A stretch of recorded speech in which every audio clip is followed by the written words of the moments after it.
Shalom sahabat yang baik hati, salam sehat selalu bagi kita semua yang dikasihi oleh Yesus Kristus.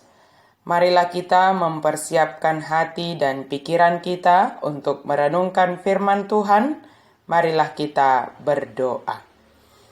Kasih karunia dan damai sejahtera dari Allah Bapa dan dari anaknya Tuhan Yesus Kristus kiranya menyertai kamu sekalian.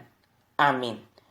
Firman Tuhan bagi kita pada hari ini dari 1 Timotius 1 ayat 5. Tujuan nasihat itu ialah kasih yang timbul dari hati yang suci, dari hati nurani yang murni, dan dari iman yang tulus ikhlas.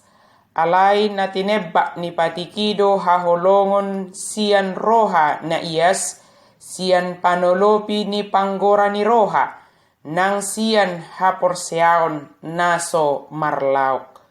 Tujuan nasihat itu ialah kasih. Pada masa sekarang ini, kita dapat membaca atau mendengarkan berbagai nasihat atau ajaran melalui media yang ada pada kita.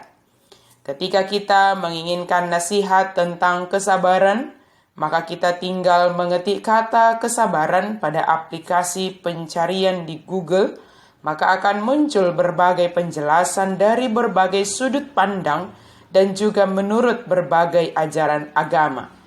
Sementara kita tidak mengetahui dasar kebenaran dari tulisan tersebut, dan kita tidak dapat menentukan apakah itu benar dan salah jika tidak firman Tuhan menjadi dasar atau pembanding utama, hal yang utama yang kita pegang.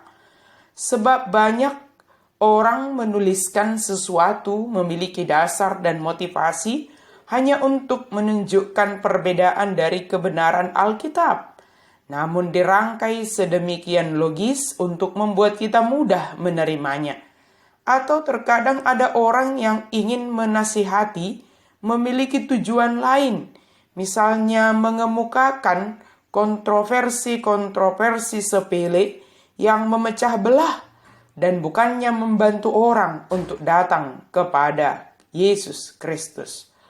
Oleh karena itu, setiap nasihat atau ajaran harus bertujuan untuk menumbuhkan kasih dalam hati yang memberikan nasihat ataupun yang mendengarkan nasihat.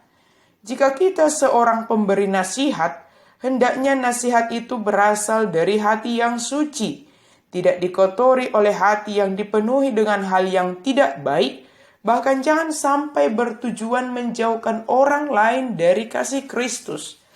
Hati nurani yang murni, panggorani roha, yang melaluinya Roh Kudus menyampaikan apa yang baik dan yang tidak baik bagi kita.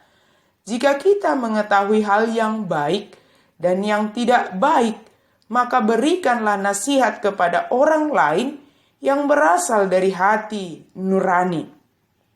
Jika kita penerima nasihat, biarlah nasihat itu untuk semakin menajamkan hati nurani kita akan kebaikan. Tujuan nasihat itu juga dikatakan adalah kasih yang timbul dari iman yang tulus ikhlas. Menerima nasihat yang berdasarkan kebenaran firman Tuhan akan menumbuhkan kasih yang timbul dari iman yang tulus ikhlas. Sehingga kasih itu benar sebab berasal dari iman yang tulus ikhlas. Iman yang benar kepada Yesus Kristus sebab dialah yang telah mengasihi kita pertama sekali.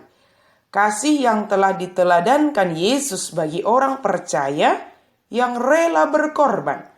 Sebab kasih di dalamnya sudah pasti ada pengorbanan. Sahabat yang baik hati, terimalah nasihat yang benar, yang berdasarkan firman Tuhan.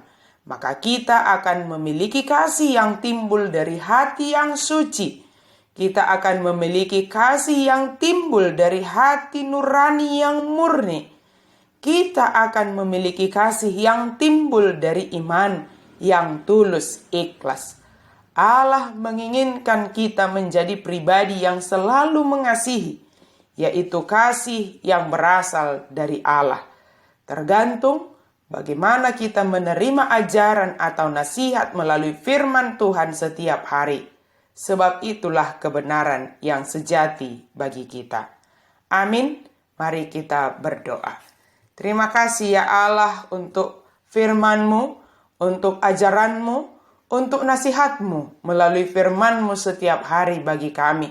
Biarlah itu senantiasa menumbuhkan kasih yang murni, kasih yang sejati di dalam hidup kami. Sehingga kami menjadi pribadi yang mengasihi karena Engkau telah menganugerahkan kasih-Mu bagi kami. Di dalam segala hal yang kami kerjakan, yang kami hadapi, kami ingin selalu mengasihi. Mampukan kami ya Allah, dalam nama Yesus kami berdoa dan bersyukur. Amin.